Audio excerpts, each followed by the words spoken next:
मंत्री जी, मैं इस सदन में अलग ऐलान ये कहता हूं कि जब भी इस देश की जमीन को लहू की जरूरत होगी, आपसे 2 कदम आगे इमरान खड़ा मिलेगा। ये मैं आपसे यकीन दिलाते हुए कह रहा हूं। इसे भले किरण जी लेके आए हैं, लेकिन ये उम्मीद की नहीं बल्कि नाउम्मीदी की किरण है कि चिरागों के सफर में दबदबा हो आंधियों का, तो फिर अंजाम जुल्मत के सिवा कुछ भी नहीं होगा। ये दुनिया नफरतों के आखिरी स्टेज पर है, इलाज इसका मोहब्बत के सिवा कुछ भी नहीं होगा। तो वक्फ की जमीनें भी तो इसी देश की जमीनें हैं, उनको पराया क्यों बोलते हैं आप?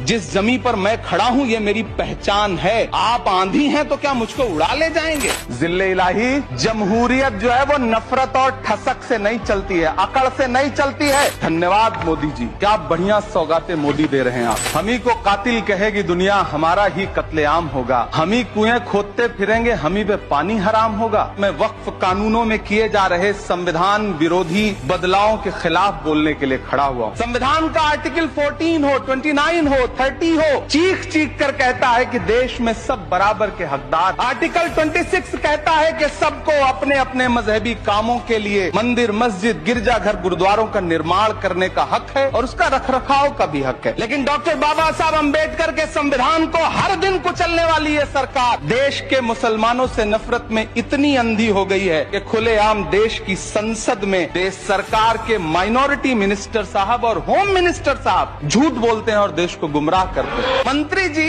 कल से इसे देश के मुसलमानों के लिए नई उम्मीद बता रहे हैं। नहीं मंत्री जी, न तो ये बिल मुसलमानों के लिए नई उम्मीद है और न ही उम्मीद की नई किरण।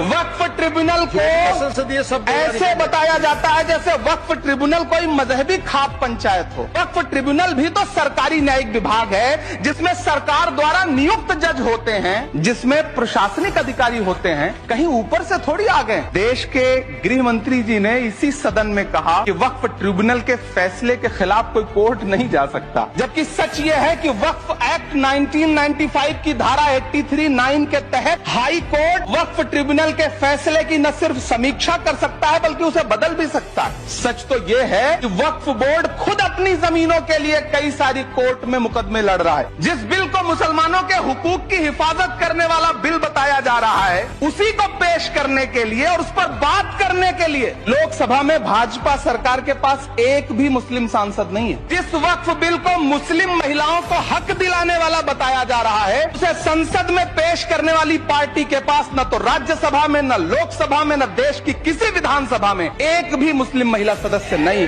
कल किरण रिजिजू जी कह रहे थे कि रेलवे की जमीनें देश की जमीनें हैं, डिफेंस की जमीनें देश की जमीनें हैं। हाँ मंत्री जी हैं, बिल्कुल हैं। ये जो वक्फ की जमीनें हैं ये हमारे पुरखों ने धार्मिक कामों के लिए डोनेट किया है, तो हम भी तो इसी देश के नागरिक हैं। तो वक्फ की जमीनें भी तो इसी देश की जमीनें हैं, उनको पराया क्यों बोलते हैं आप? सभापति महोदय अशफाकुल्लाह खान जब फैजाबाद की जेल में फांसी के फंदे पर झूल रहे थे तो इसी देश की जमीन के लिए झूल रहे थे ना। सभापति महोदय अंडमान की जेल में काला पानी की सजा काट कर अपनी जान देने वाले मौलाना फजले हक खैराबादी हो या शेर खान अफरीदी हो, वो भी तो इसी जमीन के लिए अपनी जान दे रहे थे ना। पाकिस्तान के खिलाफ लड़ते हुए अपनी जान देने वाले महावीर चक्र विजेता ब्रिगेडियर उस्मान हो या पाकिस्तान के पैटर्न टैंक उड़ाने वाला परमवीर चक्र विजेता वीर अब्दुल हमीद हो, वो भी तो इसी जमीन के लिए अपनी जान दे रहा था ना। और मंत्री जी, मैं इस सदन में अलग ऐलान ये कहता हूं कि जब भी इस देश की जमीन को लहू की जरूरत होगी, आपसे 2 कदम आगे इमरान खड़ा मिलेगा। ये मैं आपसे यकीन दिलाते हुए कह रहा हूं। मैं सरकार से कहना चाहता हूं, हमसे हमारी इबादत गाहें तो मत छीनिए ना, हमारे घरों पे बुलडोजर तो मत चलाइए ना, हमारी कब्रों में तो हमें सुकून से सोने दीजिए ना।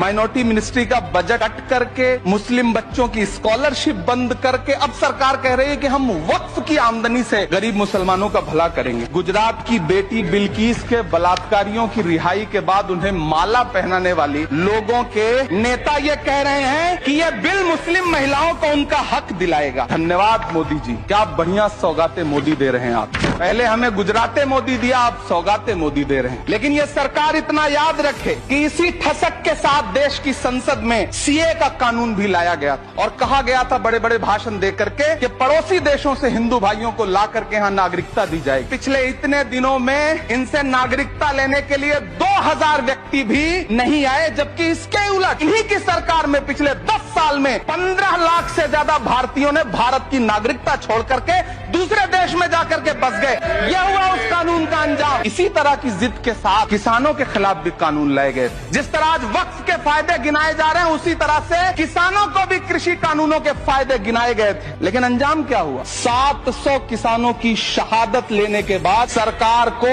अन्नदाता किसानों के सामने घुटने टेकने पड़े और कृषि कानून वापस लेने पड़े। जिल्ले इलाही, जमहूरियत जो है वो नफरत और ठसक से नहीं चलती है, अकड़ से नहीं चलती है, उसमें सबकी हिस्सेदारी जरूरी है। कल देश के माइनॉरिटी मिनिस्टर ने लोकसभा में खड़े होकर एक शेर सुनाया था, मुझसे कोई बदगुमान न हो, तो मैं उन्हें एक शेर सुनाना चाहता हूँ। मैं आज जद पे हूँ तो इतना खुशगुमान न हो, चिराग सबके बुझेंगे, हवा किसी की नहीं। नीतीश कुमार जी हो, चंद्रबाबू नायडू जी हो, चिराग पासवान जी हो, जयंत चौधरी जी हो, देवे गौड़ा जी हो, जीतन राम मांझी जी हो, सबको समझना पड़ेगा कि जब जंगल में आग लगती है तो न वो बरगद बचते हैं जो हवा को आंधी में तब्दील करते हैं, न वो बांस बचते हैं जो आपसी रगड़ से चिंगारी पैदा करते हैं। जब देश को मनमोहन सिंह साहब जैसा काबिल प्रधानमंत्री मिलता है तो देश को आरटीआई जैसा एक्ट मिलता है, सेज जैसा एक्ट मिलता है, मनरेगा जैसा एक्ट मिलता है, लिबरलाइजेशन मिलता है, राइट टू एजुकेशन मिलता है, नेशनल फूड सिक्योरिटी एक्ट मिलता है। लेकिन जब देश को सौगातें मोदी मिलती है तो क्या मिलता है? सीए मिलता है, फॉर्म्स लॉ मिलता है, आर्टिकल 370 मिलता है, इलेक्टोरल बॉन्ड जैसा एक्ट मिलता है और वक्फ अमेंडमेंट एक्ट जैसे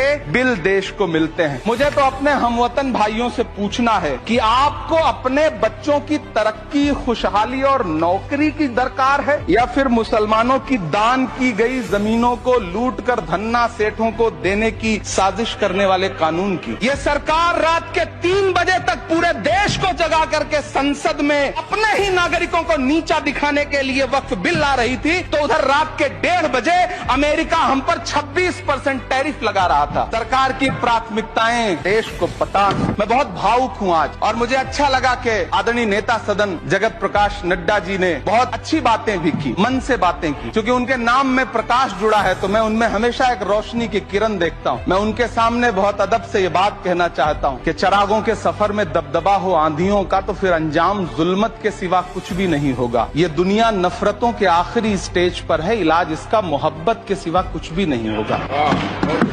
मेरी पलकें गीली हैं। अगर देश की एक बहुत बड़ी आबादी को लगता है कि आप उसका भला करने के लिए नहीं बल्कि उनकी इबादत गाहों, उनकी कब्रिस्तानों, उनकी खानकाहों को बर्बाद करने का बिल ला रहे हैं, तो फिर आप अगर समझाने में नाकामयाब रहे हैं तो ये आपकी नाकामयाबी है। पहले समझाइए, उसके बाद कोई बिल लेकर के आइए, तब शायद हम आपका इतनी पुरजोर तरीके से विरोध ना करें। इस बिल में जो भी पॉइंट्स दिए गए हैं, वामसी पोर्टल देख लीजिए, सरकार का झूठ आपको पकड़ में आ जाएगा। हम डरे नहीं हैं, हम सिर्फ सरकार से अपील कर रहे हैं कि हमें अपना समझिए, हम आपके अपने हैं, इस देश के नागरिक हैं और आप ताकत में हैं। संख्या बल के आधार पर बिल हो सकता है आप पास करा ले, लेकिन आपको यह बात समझनी पड़ेगी कि हम तो वो तारीख हैं, जहनों में रहना है जिसे, कागजी पुर्जे नहीं जो फाड़ डाले जाएंगे। जिस जमीन पर मैं खड़ा हूँ ये मेरी पहचान है। आप आंधी हैं तो क्या मुझको उड़ा ले जाएंगे? आपको ये बात समझनी पड़ेगी। आपको अगर इतना विपक्ष की तरफ से पहले जेपीसी में इतने सारे पॉइंट्स आए और उसके बाद कल से लोकसभा में और राज्यसभा में सुझाव आप सुनने को तैयार नहीं है, लोगों